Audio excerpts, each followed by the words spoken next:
Welcome to लर्नो hub. कैसे आप सब? आई होप कि आप सभी अच्छे होंगे। मैं Sangeeta from लर्नो hub, the free learning platform, जहां आप पढ़ सकते हैं math science SST absolutely free at learnohub.com। हमारी न्यू सीरीज आईसीएसई स्टार्ट हो रही है, जहां पर मैथ साइंस एसएसटी के सभी वीडियोस मिलेंगे आपको बिल्कुल फ्री।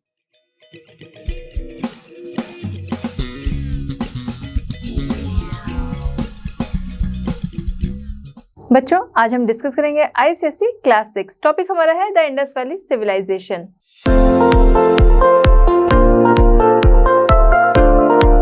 स्टार्ट करते हैं द इंडस वैली सिविलाइजेशन। सबसे पहले हम लोग ये जानेंगे कि ये चैप्टर जो है वो बहुत ही इंपॉर्टेंट है, और इसलिए भी इंपॉर्टेंट हो जाता है क्योंकि सेम कंट्री से बिलोंग करता है। मतलब ये कि ये चैप्टर जिससे है, या फिर कह सकते हैं ये सिविलाइजेशन जहाँ से है वहीं से हम लोग भी हैं, ठीक है, सेम कंट्री से। इसलिए दूसरा ये बहुत ही रिच सिविलाइजेशन रही है, ठीक है, तो इसलिए हमें इस पे ध्यान देना है। जैसे कि बाकी चैप्टर्स रहते हैं, सबसे पहले हम लोग क्या करते हैं, ओरिजिन एंड लोकेशन जानते हैं। तो यहाँ पर भी हम लोग इसकी ओरिजिन एंड लोकेशन कहाँ से कैसे राइज हुई, ये सारी चीजें हम लोग जानेंगे कि ये सिविलाइजेशन जो है कहाँ कहाँ पाई गई। ठीक, अब हम लोग बात करते हैं main characteristics of the Indus valley civilisation. जैसे कि पिछले चैप्टर्स में भी कैरेक्टरिस्टिक्स में हम लोगों ने क्या देखा, टाउन प्लानिंग, सोसाइटी, ऑक्यूपेशन, ये सारी चीजें हम लोगों ने देखी थी। वही चीज यहाँ पर भी रहेगा, ये सारी चीजें हम लोग यहाँ पर देखेंगे। फिर बात करते हैं decline and destruction of the Indus valley civilisation. ठीक है, ये जो सिविलाइजेशन थी उसका कह सकते हैं अंत किस तरीके से हुआ, या फिर कह सकते हैं उसका पतन और विनाश जो था वो किस तरीके से हुआ, इसके बारे में हम लोग जानेंगे। स्टार्ट करते हैं द इंडस वैली सिविलाइजेशन। यहाँ पर सबसे पहले हम लोग बात करेंगे ओरिजिन की। तो इसके लिए सबसे पहले हमें इसका टाइम पीरियड जानना चाहिए कि इसका टाइम पीरियड क्या था, किस समय ये जो सिविलाइजेशन थी वो फ्लरिश हुई। तो इसका टाइम पीरियड था 2500 BCE से 1500 BCE।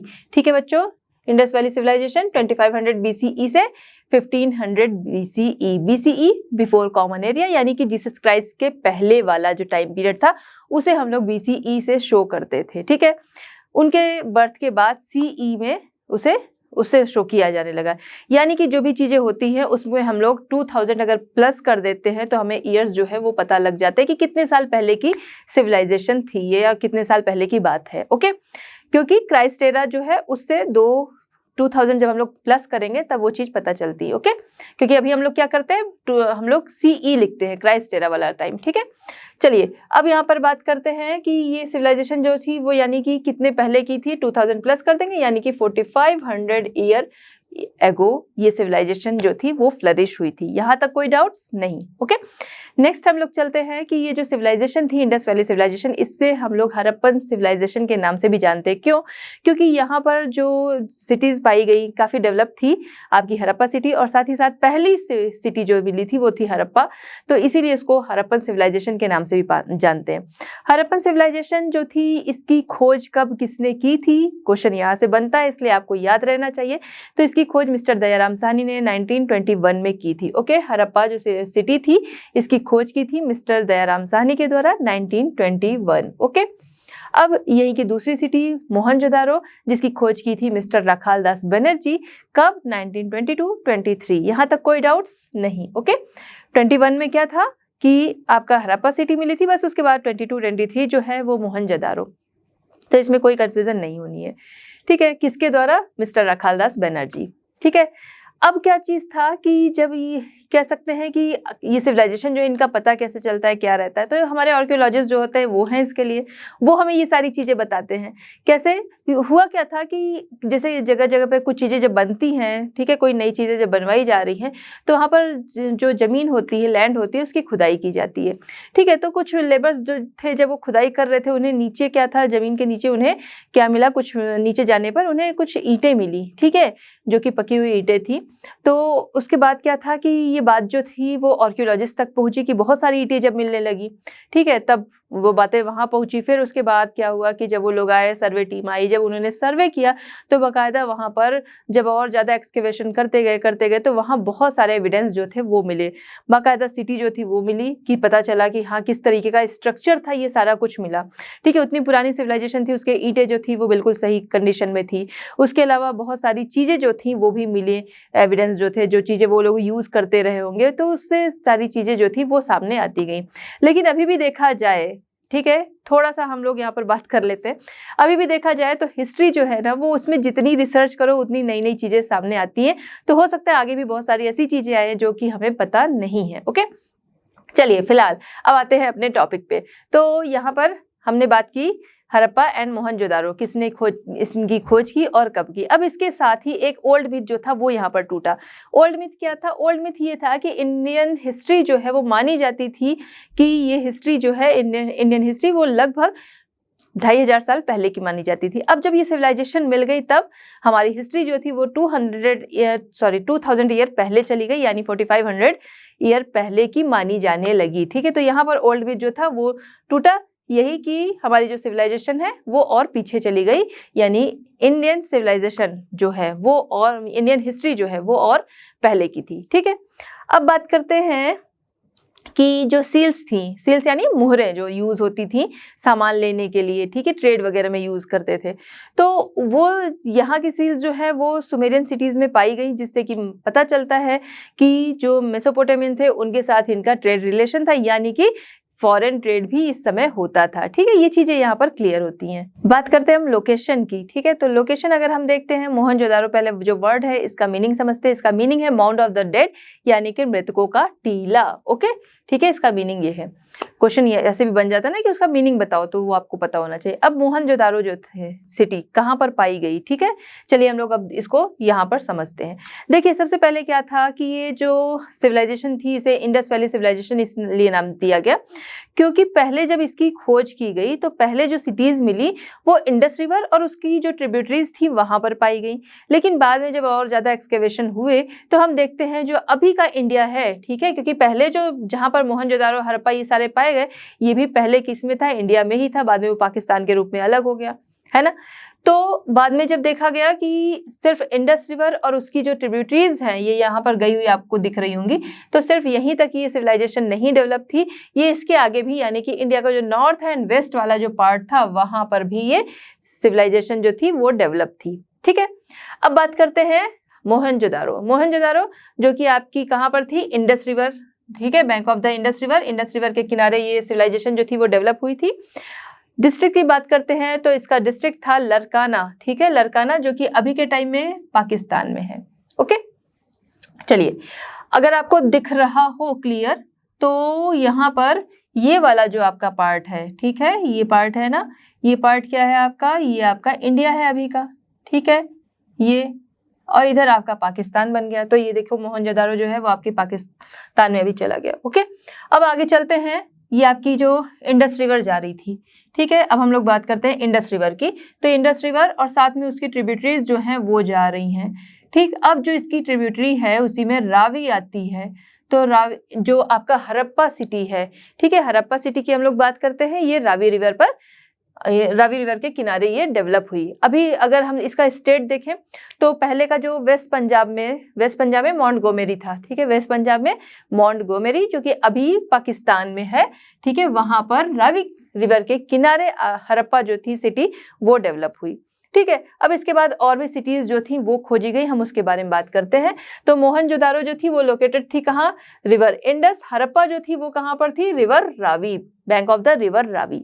यहाँ तक क्लियर। अब उसके अलावा और भी मेजर साइट्स जो थी वो पाई गई, उनमें जैसे लोथल हो गया, सुरकोटदा हो गया। ठीक है, यहाँ पर बात करेंगे हम लोग सबसे पहले लोथल एंड सुरकोटदा, जो कि दोनों ही कहाँ पर आते हैं? गुजरात में आते हैं। ठीक है, तो यानी कि जो ये बात थी कि इंडस रिवर और उसकी ट्रिब्यूटरीज तक, वो बात जो थी वो हट गई कि सिर्फ वहीं तक ये डेवलप नहीं थी, उसके अलावा भी थी। नेक्स्ट है आपका रोपन जो कि आता है कहाँ पर? पंजाब में। ठीक है, फिर नेक्स्ट आपका आता है कालीबंगन, ये कहाँ पर आता है? राजस्थान में। ठीक है, फिर नेक्स्ट आता है आपका आलमगीरपुर, कहाँ पर? ये उत्तर प्रदेश में। फिर आपका आता है बनावली जो कि कहाँ पर आता है? हरियाणा। ठीक है, हरियाणा, बनावली। अब इसके अलावा दो और नई साइट्स जो थी वो भी मिली, जिनका नाम क्या था? पहला राखीगढ़ी जो कि आपका हरियाणा में ही आता है, और दूसरा जो था वो था धौलावीरा, वो आपका आता है गुजरात में। ठीक है, तो हमने देखा कि जो इंडिया अभी का इंडिया है उसके नॉर्थ और वेस्ट में भी ये सिविलाइजेशन जो थी, इसकी सिटीज जो थी वो डेवलप थी। ठीक है, और इसके अलावा अगर देखा जाए तो यहाँ पर लगभग 2800 प्लेस जो थे वो ढूंढे जा चुके हैं, जिसकी वजह से ये कहा गया कि सिविलाइजेशन जो थी अब तक की सबसे बड़ी सिविलाइजेशन थी। ठीक है, अभी और तो आगे खोजे जाने हैं, बट अभी के ही उससे कह दिया गया कि ये सिविलाइजेशन जो थी वो सबसे बड़ी सिविलाइजेशन थी। टू लेटेस्ट साइट जो थी वो आपकी राखीगढ़ी एंड धौलावीरा, ये हम लोगों ने मैप पे देख लिया। तो इतना आपको क्लियर हो गया। ठीक है, कौन सा प्लेस कहाँ पर है ये आपको ये भी चीजें याद होनी चाहिए कि जैसे लोथल सुरकोटदा हो गया, ये आपका कहाँ पर आता है, गुजरात। धौलावीरा ये भी गुजरात। ठीक है, तो इतनी चीजें जो है वो क्लियर रखनी है। चलिए बात करते हैं main characteristics of the Indus valley civilisation. ठीक है, इस सिविलाइजेशन के मेन कैरेक्टर या मेन विशेषताएं जो थी वो क्या थी, उसके बारे में लोग यहाँ पर डिस्कस करेंगे।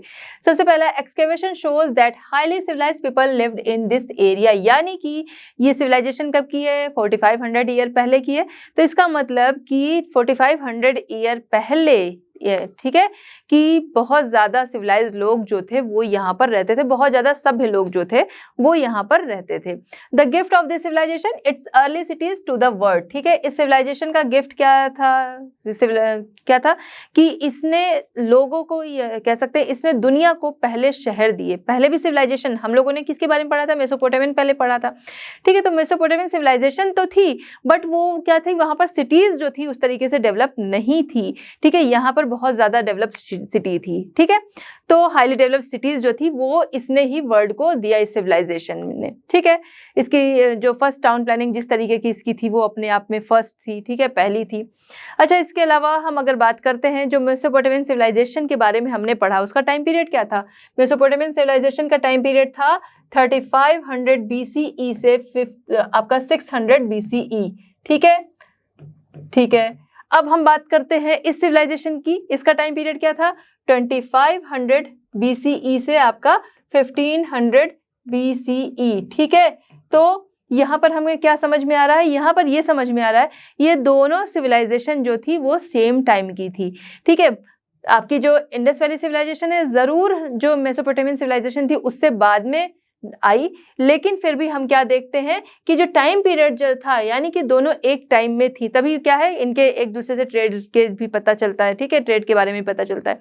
तो दोनों सिविलाइजेशन एक टाइम की थी, लेकिन यहाँ पर ये काफी डेवलप थी। सिटीज यहाँ पर बहुत ज्यादा डेवलप थी। इनका ड्रेनेज सिस्टम देखें तो अपने आप में पहला था। इस तरीके का ड्रेनेज सिस्टम जो था वो पहले नहीं पाया गया था। ठीक है, इसीलिए इसको पूरी तरह से शहरी सिविलाइजेशन जो है, शहरी सभ्यता कहा जाता है। Okay, it's first architecture in stone and clay. ठीक है, स्टोन एंड क्ले में फर्स्ट आर्किटेक्चर जो है वो यहाँ पर देखने को मिलता है। The first example of sanitary engineering, sanitary engineering साफ सफाई का यहाँ पर बहुत ज़्यादा ध्यान रखा जाता था, और इस तरीके का पहला एग्जाम्पल था। जो पहले की जो सिविलाइजेशन मिली उसमें इस तरीके की चीज़ें नहीं मिलती थी। अपने आप में सब कुछ इसका बिल्कुल अलग था, नया था और काफ़ी डेवलप था। चलिए, मेन कैरेक्टरिस्टिक्स में सबसे पहले हम लोग यहाँ पर बात करेंगे टाउन प्लानिंग। यहाँ पर टाउन प्लानिंग किस तरीके की थी, तो इंडस वैली सिटीज जो थी वो बहुत अच्छे से प्लान थी। ठीक है, ऐसा नहीं कि कुछ भी कहीं पे भी बस गया, वो बाकायदा प्लान करके बनाई गई थी। ओके, बसाई गई थी। और क्या फॉलो करती थी, वो एक ग्रिड सिस्टम को फॉलो करती थी। किस तरीके से, अभी हम लोग समझते हैं। Layout of main road, main road का लेआउट क्या होता था वो हम लोग अभी समझते हैं। रोड जो थी वो एक दूसरे के पैरेलल चलती थी। ठीक है, रोड एक दूसरे के पैरेलल चलती थी। ठीक है, ओके। अब बात करते हैं cities were built in rectangular block. Cities जो थी वो रेक्टेंगुलर ब्लॉक में बनी होती थी। किस तरीके से, अब ये देखिए आपकी ये रोड्स हैं। ठीक है, रोड्स के किनारे किनारे घर जो थे वो बने होते थे, तो क्या है, रेक्टेंगुलर ब्लॉक बना रहे। अच्छा, ये रोड जो थी वो राइट एंगल पर कट करती थी। ठीक है, इसके अलावा जो मेन रोड होती थी वो बहुत ज़्यादा वाइड होती थी, मतलब बहुत चौड़ी होती थी, लगभग 30 फीट्स। और ये क्या होती थी, कॉर्नर से ये टर्न लिए होती थी, जिससे कि जो भी कार्ट वगैरह जा रहे हैं वो इजीली जा सके। ओके, इस तरीके से ये बना था। तो यहाँ पर ग्रिड सिस्टम जो है वो आपको देखने को मिल रहा है। ओके, ठीक है, ऐसे ऐसे सिटीज जो थी वो घर जो थे वो बने हुए थे। ठीक है, तो इस तरह ये इसका लेआउट हो गया रोड का। सिटीज जो थी वो रेक्टेंगुलर ब्लॉक बनी होती थी। स्ट्रीट जो थी वो किस से बनी होती थी, वो बेक्ड ब्रिक से बनी होती थी, यानी कि काफ़ी पक्की। इसीलिए इतने टाइम के एक्सकेवेशन के बाद भी स्ट्रीट्स जो हैं वो बाकायदा पाई गई, उनका ड्रेनेज सिस्टम बाकायदा पाया गया। क्यों, क्योंकि वो जो बेक्ड ब्रिक होती थी और वो काफ़ी मजबूत होती थी, और वो इतने टाइम के बाद भी सुरक्षित बिल्कुल मिली। चलिए, अगली विशेषता हम देखते हैं आर्किटेक्चर। आर्किटेक्चर बहुत ज़्यादा डेवलप था, इसीलिए ये सिविलाइजेशन जो है अपने आप में बिल्कुल अलग मानी जाती है कि वो चीज़ें जो है इसके साथ की, इसके पहले की सिविलाइजेशन जो कह सकते हैं हैं तो उनमें वो फीचर्स जो हैं वो देखने को नहीं मिलते हैं। ठीक है, तो अब आर्किटेक्चर की बात कर रहे हैं तो बिल्डर्स की बात करेंगे। वो काफ़ी स्किल्ड थे। ठीक है, यहाँ के जो बिल्डर्स थे इस टाइम के वो बहुत ज़्यादा स्किल्ड थे। बिल्डिंग्स जो थी वो 2 टाइप्स की होती थी।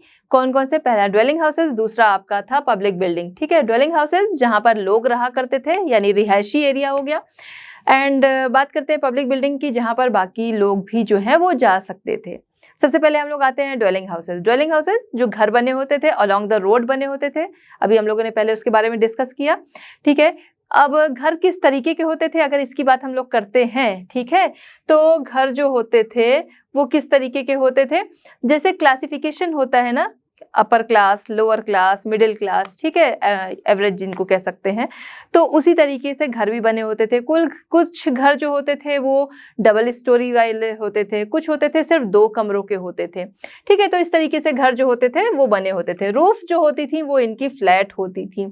ठीक है, इसके साथ ही अगर हम लोग बात करते हैं जो एवरेज हाउसेज होते थे, एवरेज लोगों के घर होते थे, उनके घर जो होते थे 2 या 3 कमरे होते थे, साथ ही साथ उनके साथ बाथरूम होता था, किचन होता था, कोर्ट यार्ड होता था। ठीक है, कोर्ट यार्ड जो होता था उसके सराउंड चीज़ें बनी होती थी, तो बाथरूम हो गया, रूम, किचन, वेल, ये सारी चीज़ें बनी होती थी। अच्छा, सबसे बड़ी चीज़ कि ये सारे जो घर बने थे वो किससे बने थे? बेक्ड ब्रिक से। ठीक है, और जो कि बहुत ही अच्छी क्वालिटी की होती थी, तभी इतने साल के बाद भी चीज़ें जो हैं वो बाकायदा मिली और इस सिविलाइजेशन के बारे में बहुत अच्छे से चीज़ें पता चल सकी। ओके, तो ये जो हम लोग बार बार कह रहे हैं ना कि बेक्ड ब्रिक से बने थे, तो ये इनकी मेन क्वालिटी थी। ठीक है, इसलिए इनको याद रखना है। ओके, ठीक। उसके अलावा नैरो स्टेयर थी जो कि ऊपर तक जाती थी। इस तरीके का इनका ड्वेलिंग हाउसेज का स्ट्रक्चर था। अब बात करते हैं पब्लिक बिल्डिंग्स की। पब्लिक बिल्डिंग्स में अगर हम देखें तो ग्रेनरीज जो थी इनकी बहुत इंपॉर्टेंट थी। लार्ज ग्रेनरीज जो हैं वो यहाँ से पाई गई हैं। लार्ज ग्रेनरीज का मतलब कि अनाज रखने के लिए, ठीक है, ग्रेनरीज जो थी वो बनाई जाती थी, तो वो यहाँ से पाई गई हैं, जो कि कह सकते हैं काफ़ी डेवलप क्वालिटी की थी। अच्छा, जो ये ग्रेनरीज थी जिस तरीके की हड़प्पा से मिली है उसी तरीके की मोहनजोदारो से भी मिली हैं ग्रेनरीज। ठीक है, ये ग्रेनरीज किस तरीके से बनी होती थी? यहाँ पर अगर आपको स्ट्रक्चर समझ में आ रहा हो तो देखो आप, ये 1 रो है एंड ये 2nd रो है। ठीक है, हर रो में 6 ग्रेनरीज जो थी वो बनी होती थी। जैसे ये 1 रो हो गई एंड ये आपकी 2nd रो हो गई, 1st रो एंड 2nd रो। अब इसमें क्या है, 6 ग्रेनरीज जो थी वो बनी हुई थी। ओके, ठीक है, इस तरीके से ये स्ट्रक्चर था ग्रेनरी का। अब क्या था कि यहाँ पर सरप्लस जो ग्रेन होता था वो रखा जाता था, और जैसा स्ट्रक्चर हड़प्पा मिला वही मोहनजोदारो। सरप्लस का मतलब यहाँ पर क्या है कि सरप्लस ग्रेन्स जो थे वो रखे जाते थे। तो सरप्लस ग्रेन की अगर हम बात करें, यानी कि जितना ज़रूरत का होता है इंसान उसको अलग रखता है, एक्स्ट्रा जो होता है उसे वो सेल करता है, वो आता है सरप्लस में। जैसे सरप्लस मनी हो गया कि आपने ज़रूरत का रखा, एक्स्ट्रा जो है वो सरप्लस मनी हो गया। ठीक है, सरप्लस ग्रेन कि जो फार्मर हैं वो अपनी ज़रूरत का रख लिया उन्होंने, ठीक है, क्योंकि भाई उन्होंने उगाया है अपनी फैमिली के लिए तो रखेंगे अपनी ज़रूरत के लिए, उसके अलावा सीड्स के लिए उन्होंने रखा। अब जो बाकी बचा उसे वो क्या करेंगे, वो सेल करेंगे। ठीक है, तो वो आपका आता है सरप्लस ग्रेनरी। ओके, चलिए, अब जैसा वहाँ पर मोहनजोदारो में भी वैसी ही ग्रेनरीज जो हैं वो मिली हैं। अच्छा, उसके अलावा ग्रेनरीज जो थी वो ज़्यादातर कहाँ पर बनी होती थी, या फिर ग्रेनरीज जो पाई गई हैं वो कहाँ पर पाई गई हैं? नदियों के किनारे। ठीक है, रिवर बैंक के पास पाई गई हैं। क्यों? जिससे कि जो ग्रेन्स हैं उनको एक जगह से दूसरी जगह तक आसानी से ले जाया जा सके। ठीक है, इसके अलावा जो ग्रेनरीज थी वहाँ पर सर्कुलर प्लेटफॉर्म भी पाया गया है, जिससे कि पता चलता है जैसे ग्रेन जब रेडी हो जाते हैं, ठीक है, क्रॉप जब रेडी हो जाती है उसके बाद किया जाता है, बहुत सारे प्रोसेस होते हैं, उसके बाद ग्रेन जो है फाइनली आपके हाथ में आता है। ठीक है, तो वही प्रोसेस जो था वो इस जगह पे किया जाता है। जैसे आज के टाइम में थ्रेशरिंग वगैरह की जाती है ना, तो वो सारी चीज़ों के लिए यहाँ पर सर्कुलर प्लेटफॉर्म जो थे वो बनाए जाते थे। ऐसा माना जाता है कि यहाँ पर वो सारा प्रोसेस होता था। इसके अलावा बहुत सारे फर्नेसेस भी पाए गए हैं। फर्नेसेस किस लिए, यानी कि भट्टियाँ जो हैं वो पाई गई हैं, जिससे कि पता चलता है कि मेटल जो थे उसका भी यहाँ पर अलग अलग वैरायटी जो थी वो बनाई जाती थी। मेटल्स को गला के उसकी बहुत सारी चीज़ें बनाई जाती थी। अच्छा, इस सिविलाइजेशन की एक और चीज़, इसको ब्रॉन्ज एज सिविलाइजेशन भी कहते हैं। ठीक है, तो यहाँ पर ब्रॉन्ज जो था वो पाया जाता था, ठीक है, जो कि कॉपर और टिन को मिला के एक नई मेटल जो थी वो बनती थी। यहाँ पर लोहे यानी कि आयरन जो है उसके कोई एविडेंस नहीं मिले हैं, ये आपको याद रखना है। ठीक, यहाँ तक क्लियर। चलिए इन्हीं विशेषताओं में यानी कि जो आपका बिल्डिंग्स के बारे में, पब्लिक बिल्डिंग्स हम लोग यहाँ पर डिस्कस कर रहे थे, उसी में एक और बात करते हैं यहाँ पर कि मोहनजोदारो में जो ग्रेट बाथ पाया गया है ये भी अपने आप में एकदम अनोखा रहा है। ठीक है, another important building was great bath eight Mohenjodaro. Great bath कहाँ पाया गया है? मोहनजोदारो, बहुत इंपॉर्टेंट है। ओके, तो ग्रेट बाथ जो था यहाँ पर 6 एंट्रेंस होते थे। ठीक है, अंदर आने के लिए 6 एंट्रेंस होते थे। इसके अलावा अगर हम लोग बात करते हैं कि 6 एंट्रेंस होते थे, सेंटर में ये पूल होता था। ठीक है, ये पूल आपको दिख रहा है ना सेंटर में, तो सेंटर में पूल होता था। इसके अलावा नीचे उतरने के लिए 2 साइड से सीढ़ियां बनी हुई थी, आपको दिख रहा होगा। इधर और इधर स्टेयर्स हमें नहीं दिख रही, यहाँ और यहाँ दिख रही हैं। ठीक है, तो 2 साइड जो थी नीचे उतरने के लिए पूल में स्टेयर्स बनी थी। कैसे बना था? ये बेक्ड ब्रिक से बना हुआ था। ठीक है, उसका यूज हुआ था। उसके अलावा इसको वाटर प्रूफ बनाने के लिए यहाँ पर बिटुमेन की लेयर लगाई गई थी। ठीक है, लेयर ऑफ बिटुमेन लगाई गई थी। किसके लिए? वाटर प्रूफ बनाने के लिए। बिटुमेन जैसे आप देखते हो ना, जो रोड पे ब्लैक कलर का यूज होता है, वो बिटुमेन। ठीक है, इसको वाटर प्रूफ बनाने के लिए। इसके अलावा इसके वन कॉर्नर पर आउटलेट होता था, क्योंकि पानी तो फिल हो गया, उसको निकालना भी जरूरी था। तो इनका ड्रेनेज सिस्टम वैसे ही बहुत डेवलप था, तो यहाँ भी उन्होंने वो काम किया था कि इसको निकालने के लिए वन कॉर्नर पे आउटलेट होता था, जिससे कि पानी बाहर निकलता था। अच्छा, इसमें पानी फिल कैसे होता था? पास में वेल होता था, उस वेल से यहाँ पर इसको पूल को जो है वो भरा जाता था। ठीक है, ठीक। अब माना ये जाता है कि ये जो पूल था उसका डेली यूज नहीं होता था, बल्कि कुछ रिलीजियस सेरेमनी वगैरह होती होगी, उसमें इसका यूज होता था। एक और स्ट्रक्चर की यहाँ पर हम लोग बात करेंगे कि यहाँ पर एक हॉल पाया गया है। ठीक है, असेंबली हॉल, जो कि काफ़ी बड़ा था, जहाँ पर 20 पिलर्स का बना हुआ था, बेक्ड ब्रिक्स से बना हुआ था। और ऐसा माना जाता है कि इसका जो यूज़ होता था as a palace, as a prayer hall, as a assembly hall, इस तरीके से इसका यूज होता था, जो कि काफ़ी अट्रैक्टिव थी। अब बात करते हैं हम drainage system. Drainage system excellent था। ये जो सिविलाइजेशन है वो अपने ड्रेनेज सिस्टम के लिए ही जानी जाती है। ठीक है, इसके साथ की और जो सिविलाइजेशन थी वहाँ इस तरीके का ड्रेनेज सिस्टम जो है वो देखने को बिल्कुल नहीं मिलता है। तो ड्रेनेज सिस्टम इनका एक्सीलेंट था। ठीक है, अब किचन वगैरह की बात करें, जैसे किचन होता है वहाँ पानी का यूज़ होता है, बाथरूम में पानी का यूज़ होता है ना। तो इनकी जो फ्लोर होती थी वो स्लोपी होती थी, जो कि कनेक्टेड होती थी जो रोड साइड ड्रेन्स होते थे उनसे, यानी कि किचन एंड बाथरूम का जो पानी होता था वो बाहर रोड साइड जो ड्रेन्स होते थे उसमें चला जाता था। ठीक है, रोड्स जो थी किनारे किनारे उस पर ड्रेन्स बने थे, वो ड्रेन्स कवर्ड होते थे। ठीक है, ड्रेन्स वर यूजुअली वो कवर्ड होते थे, यानी कि उतने पहले टाइम की बात है कि ये लोग उस साफ सफाई का इतना ज़्यादा ध्यान रखते थे कि ड्रेनेज सिस्टम तो बन गया लेकिन वो कवर्ड भी होता था। इसके अलावा मेन होल्स भी पाए गए हैं, यानी कि जिससे अंदाजा लगाया जाता है कि कुछ इंटरवल्स पे या इनकी साफ सफाई भी होती रही होगी। ठीक है, रेगुलर इंटरवल्स पे इनकी साफ सफाई भी होती रही होगी।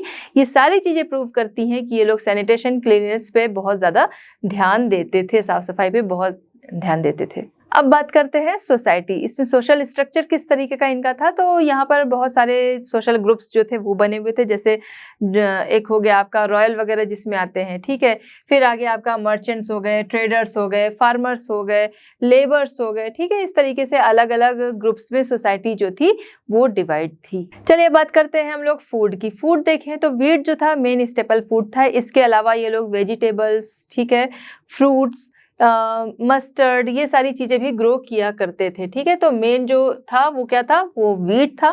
ठीक है, व्हीट के अलावा हम लोगों ने बात की barley, mustard, fruit and vegetables, ये चीज़ें भी ग्रो किया करते थे। इसके अलावा इनके फूड का एक और हिस्सा होता था, जैसे कि मीट हो गया, एग हो गया, मिल्क हो गया, फिश, ये सारी चीज़ें भी ये लोग अपनी डाइट में लेते थे।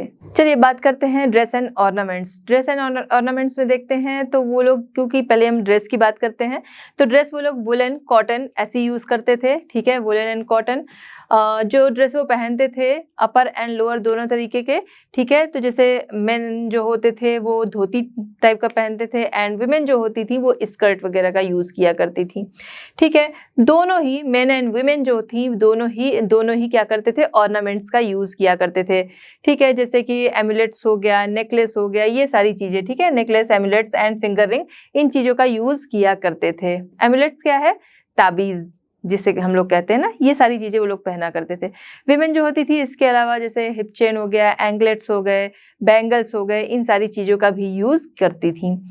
अच्छा, जो रिच लोग होते थे उनकी जो ज्वेलरी होती थी, उनके ऑर्नामेंट्स जो होते थे वो सिल्वर, गोल्ड एंड आइवरी, हाथी दांत, इन चीज़ों के बने हुए होते थे।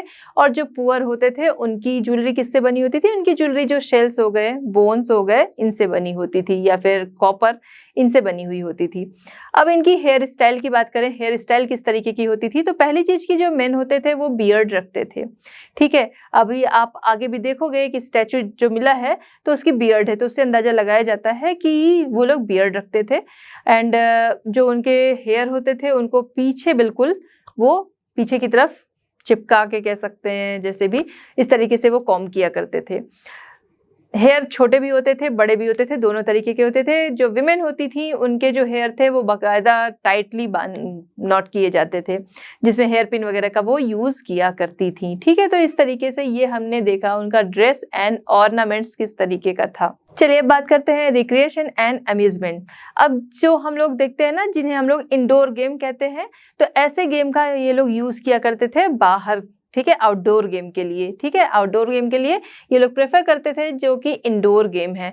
इसके अलावा बोर्ड गेम, डाइस, इस तरीके के गेम भी ये खेला करते थे। आज के टाइम का जो चेस हम कहते हैं उसको भी वो खेला करते थे।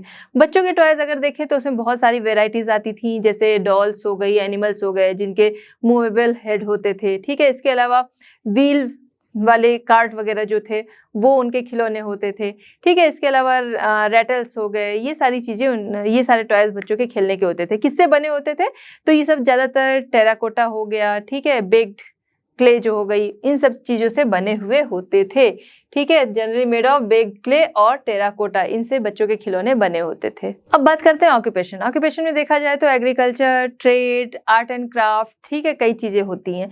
उनमें अगर देखा जाए तो सबसे मेन क्या था? मेन था यहाँ पर एग्रीकल्चर। एग्रीकल्चर क्यों था? फिर वही चीज़ जो हम लोगों ने पहले भी डिस्कस की कि रिवर वैली के आसपास होने की वजह से लैंड जो होती है वो काफ़ी फर्टाइल होती है, ठीक है। तो लैंड फर्टाइल थी, इस वजह से मेन ऑक्यूपेशन लोगों का क्या था? फार्मिंग था। फार्मर्स क्या ग्रो करते थे? कौन कौन सी फसलें? तो जैसे वीट हो गया, बार्ले, फ्रूट, वेजिटेबल्स, ये सारी चीजें, मस्टर्ड, ये सारी चीजें ये लोग ग्रो किया करते थे। First people in the world जो कि कॉटन ग्रो करते थे, ठीक है। तो ये चीज आपको ध्यान रखना इंपॉर्टेंट है कि first people in the world to cultivate cotton, ठीक है। इसके अलावा ये क्या करते थे? इनफ सरप्लस फूड जो है वो ग्रो करते थे, ठीक है। इनफ सरप्लस फूड, ठीक है। इनफ सरप्लस फूड मतलब बहुत ज़्यादा फूड, तो बहुत ज़्यादा जो क्रॉप थी ये लोग ग्रो किया करते थे। सरप्लस में जो की होती थी कि अपने यूज़ के लिए रखने के अलावा एक्स्ट्रा है तो उसको ये क्या करते थे? टाउन एंड सिटीज़ के जो लोग थे उनके लिए प्रोवाइड कराते थे, वहाँ पर उन्हें भेज दिया करते थे। अब बात करते हैं डोमेस्टिकेशन ऑफ एनिमल्स। यहाँ पर भी क्या है? ये भी ऑक्यूपेशन में आता है, क्योंकि लोग जो एनिमल्स रखते हैं ज़्यादातर वही एनिमल्स रखे जाते हैं जो अपने यूज़ के लिए, जिससे कि कोई फायदे हो, ठीक है। तो कौन कौन से एनिमल्स थे वो हम लोग देख लेते हैं।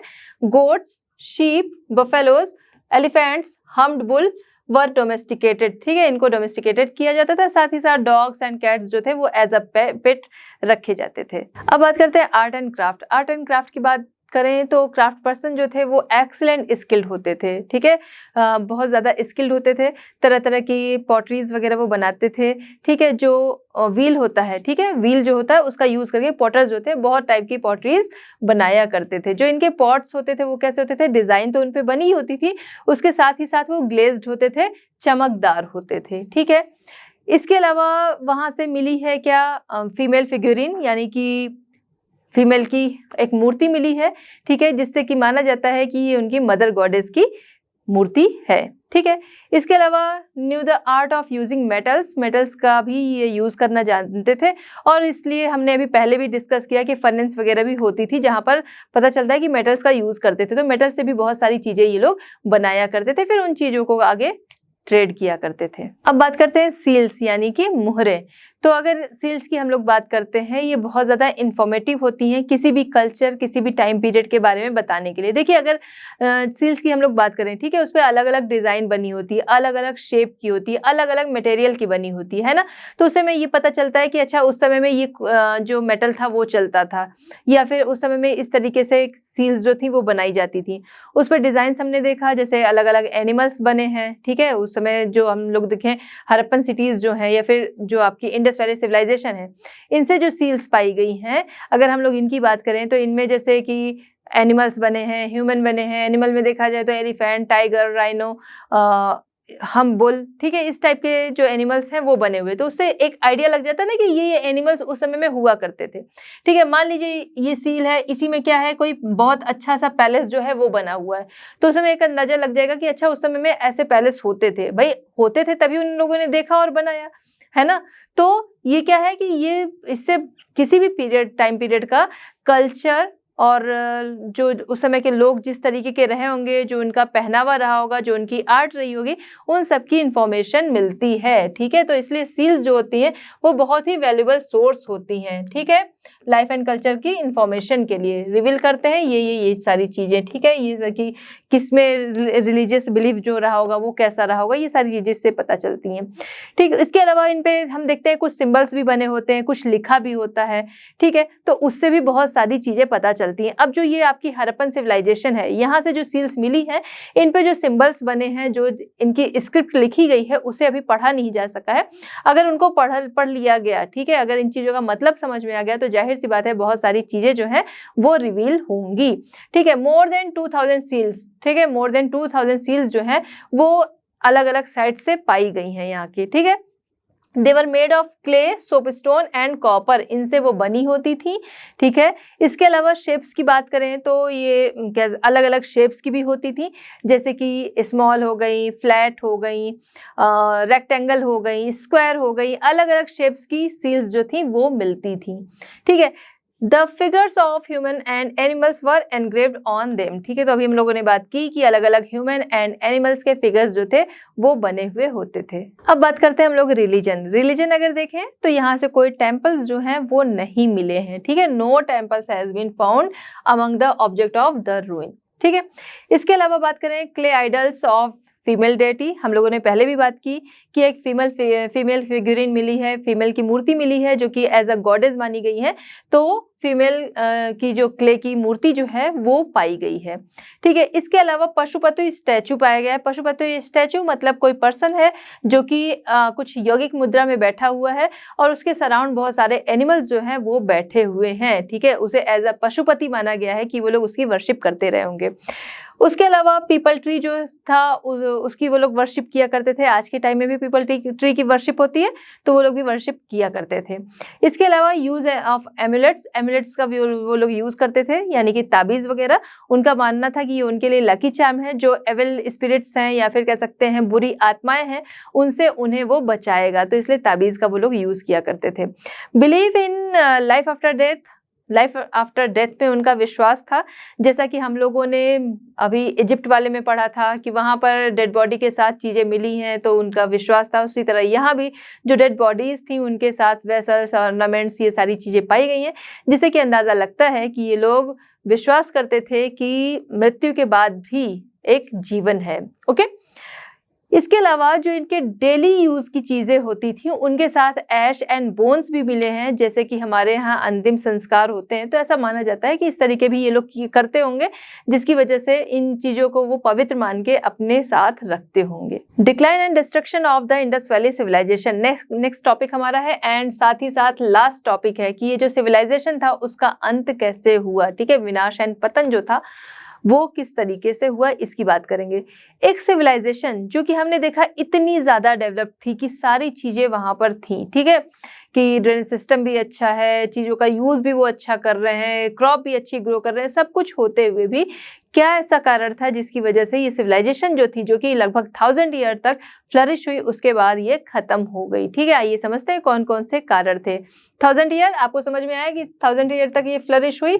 हम लोगों ने बात की थी ना, ये सिविलाइजेशन जो थी वो 2500 BCE से 1500 BCE तक चली थी, है ना। तो 1000 ईयर्स तक ये फ्लरिश हुई थी। ठीक है, आइए देखते हैं कौन कौन से कारण हैं, क्योंकि इसमें देखा जाए तो बहुत सारे रिसर्च चल रहे हैं, तो जो स्कॉलर्स जो हैं अलग अलग थियरीज जो हैं वो सामने रखते हैं। क्या क्या है? Natural disaster like earthquake, flood, epidemic. कुछ ऐसा रहा होगा कि हो सकता है अर्थक्वेक आया हो, उससे सब कुछ खत्म हो गया, बहुत ज़्यादा रहा हो, बहुत तेज रहा हो। ठीक है, हो सकता है फ्लड रहा हो उसकी वजह से, या हो सकता है कोई एपिडेमिक हो, कोई महामारी हो जिसकी वजह से सभी वो महामारी जो है, यानी कोई ऐसी डिजीज रही हो जो कि सब में फैल गई और लोगों की डेथ हो गई। ठीक है, ये हो सकता है। उसके अलावा invasion bye foreign like tribes tribes like Aryans, ठीक है। जैसा हम लोग मानते थे पहले कि इंडियन हिस्ट्री जो है आर्यंस के आने के बाद शुरू हुई है, ठीक है। तो हो सकता है उसी तरीके से आर्यंस कोई या फिर कोई ट्राइब्स रहे हो, उनका कोई आक्रमण रहा हो, उसके बाद ये सिविलाइजेशन जो थी उसका अंत हो गया। या फिर कह सकते हैं route diversion by the Indus river, ठीक है। तो इंडस रिवर जो थी जहां पर ये सिविलाइजेशन फ्लरिश हो रही थी, हो सकता है उस रिवर का डाइवर्जन हो गया हो, जिसकी वजह से ये जो सिविलाइजेशन थी उसका अंत हो गया। रिवर डाइवर्जन होने से हो सकता है फ्लड आ गए हो सकता है कि लैंड जो है उनको पानी नहीं मिला, ठीक है। पानी ही नहीं मिला तो फिर लैंड जो है वो या क्रॉप जो है वो पूरी सूख गई, लोगों को खाने को नहीं मिला, उसकी वजह से उनकी डेथ हो गई। जो भी रीजन रहे हों, तो वो एक अंदाजा है कि हो सकता है इनमें से कोई कारण रहे हो जिसकी वजह से इस सिविलाइजेशन का अंत हो गया। यहाँ पर हमारा ये चैप्टर कंप्लीट होता है। मिलते हैं नेक्स्ट चैप्टर में at learn hub. Learn hub free है पर बेस्ट है। Thanks for watching.